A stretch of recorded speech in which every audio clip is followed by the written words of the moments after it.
हाल ही में आपने सुना होगा कि बांकीपुर विधानसभा सीट पर अब जन स्वराज के प्रशांत किशोर अपना नाम गढ़ चुके हैं। बीजेपी के किले को अपने नाम करने के बाद प्रशांत किशोर ने शपथ ली और अभी शपथ लिए ज्यादा समय भी नहीं हुआ था कि प्रशांत किशोर ने जमीनी विकास के लिए एक नया फॉर्मूला दे दिया है।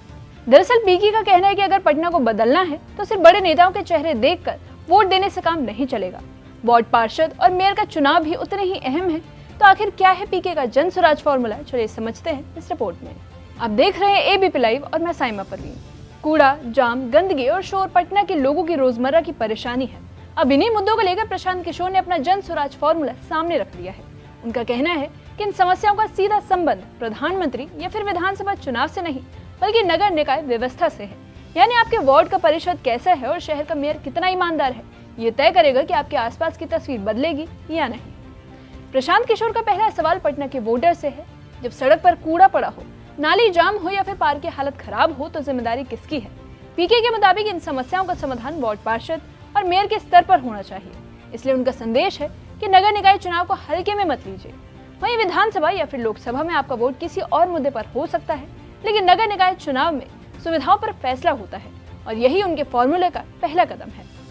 पीके ने लोगों को याद भी दिलाया। उन्होंने कहा कि चुनाव के बाद जनता के हाथ से सत्ता की चाबी निकल जाती है, लेकिन लोकतंत्र में चाबी वापस आती है।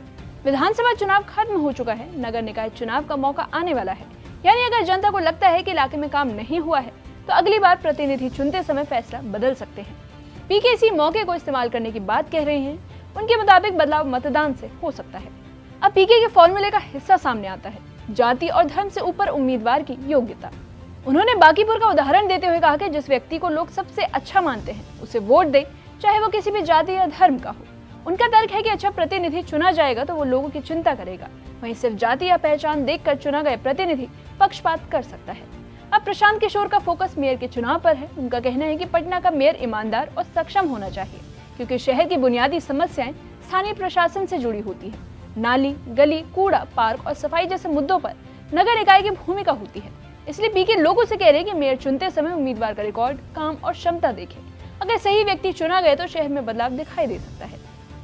वहीं पीके ने अपने संदेश में सवाल उठाया। उनका कहना है कि वार्ड पार्षद या फिर मेयर चुनते समय पीएम मोदी का चेहरा देखकर वोट देने से समस्याएं हल नहीं होंगी। उनके हिसाब से नगर निकाय चुनाव का फैसला मुद्दों और उम्मीदवारों के आधार पर होना चाहिए। इस रणनीति में पीके की भाषा भी खास है।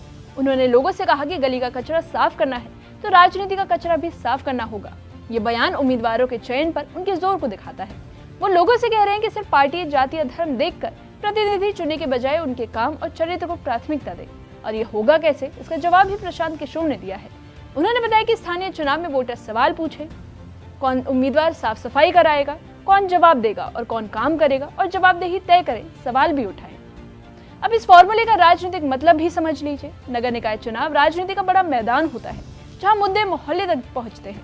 प्रशांत किशोर मतदाताओं को सक्रिय करने की कोशिश कर रहे हैं। उनका संदेश है कि बदलाव सिर्फ बड़े चुनाव से नहीं आता, बल्कि वार्ड और शहर की सरकार चुनने से भी आता है। इसलिए वो लोगों से अपील करे कि अगली बार चुनाव में उम्मीदवार चुने। अब देखना होगा कि जनता इस अपील को कितना अपनाती है।